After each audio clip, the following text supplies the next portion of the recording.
Shipping industry fears fuel shortages as Iran war squeezes bunker fuel supply. Add AP News as your preferred source to see more of our stories on Google. Add AP News on Google. Add AP News as your preferred source to see more of our stories on Google. Share BANGKOK app.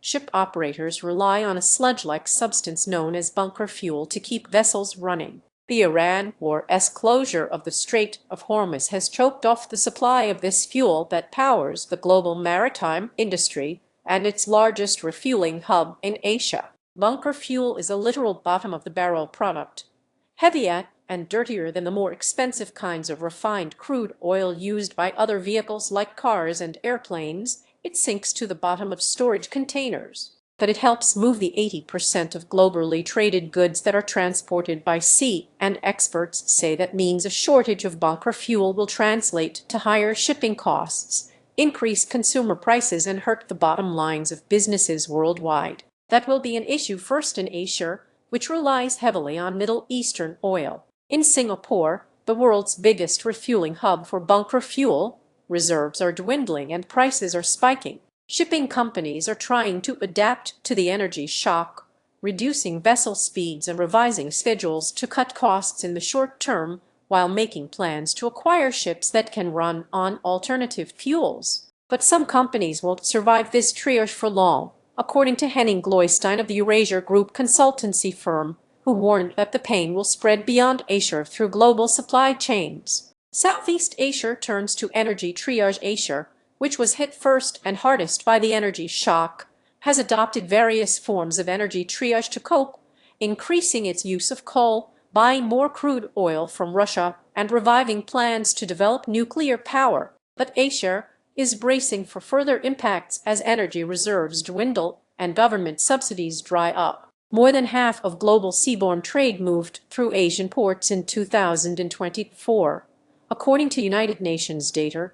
So what happens? There will have global consequences. For now, Singapore's supplies of bunker fuel have held up even as the price races up. Read more. But the prolonged cutoff from major sources of the heavier crude oil needed for bunker fuel, like Iraq and Kuwait, will cause shortages, said Nate Taylor, co-owner of the commodity site Oil Price. We just see the price in Singapore going up, co-owner said. Before the war, bunker fuel in Singapore cost about $500 per metric ton, $450 per U.S. ton. That went up to more than $800, $725 per U.S. ton as of early May. Fuel shortages drive consumer costs. Shipping companies are absorbing the brunt of the costs for now, said June Go, an oil analyst for market intelligence firm Sparta Commodities, but this may soon pass on to the customers. The daily cost of the Iran war for the global shipping industry is €340 million, nearly $400 million, according to the European Federation for Transport and Environment. Bunker fuel shortages tend to feed through to shipping costs more quickly than many other cost pressures, said Oliver Milashewski of risk consultancy firm Aon. Individual product impact may appear incremental, but the cumulative effect of higher shipping costs can ripple across supply chains and ultimately influence consumer prices across a broad range of sectors, he said. Singaporean consumers are also feeling the pinch in other ways as local ferries increase fares and luxury cruise liners tack on fuel surcharges. Ship operators face limited options. Shippers have limited choices to deal with the situation, Milashewski said. They can pay more for fuel or implement fuel-saving measures, like slowing shipping or suspending voyages. The average speed of bulk carriers and container ships has slowed globally by around 2% since the war began on Feb.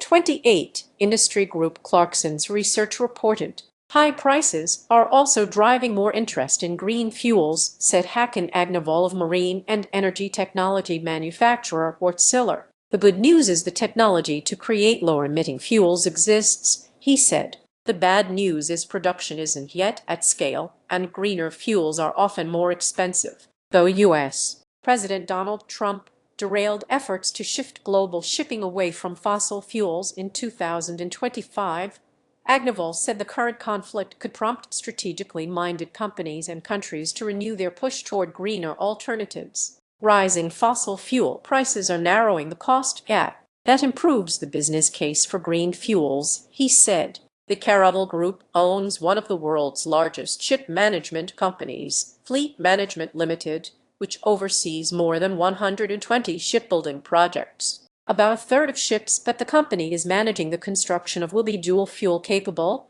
meaning they can run on both conventional bunker fuel and alternatives such as liquefied natural gas, CEO Angad Bangar told the Associated Press. Ship owners are willing to pay a premium to have vessels that can switch between fuels because in a volatile environment, optionality has a measurable economic value, he said. Alternative fuels are not yet as flexible as conventional bunker fuel, Bangar said. While there are more than 890 LNG-fueled vessels in operation globally, a lack of supporting infrastructure has created bottlenecks for them. But the industry is catching up and limits on bunker fuel are driving even more interest in LNG-capable ships, he said. That progress is real, Chan reported from Hong Kong. The Associated Press climate and environmental coverage receives financial support from multiple private foundations. The AP is solely responsible for all content. Find the AP's standards for working with philanthropies, a list of supporters and funded coverage areas at ap.org.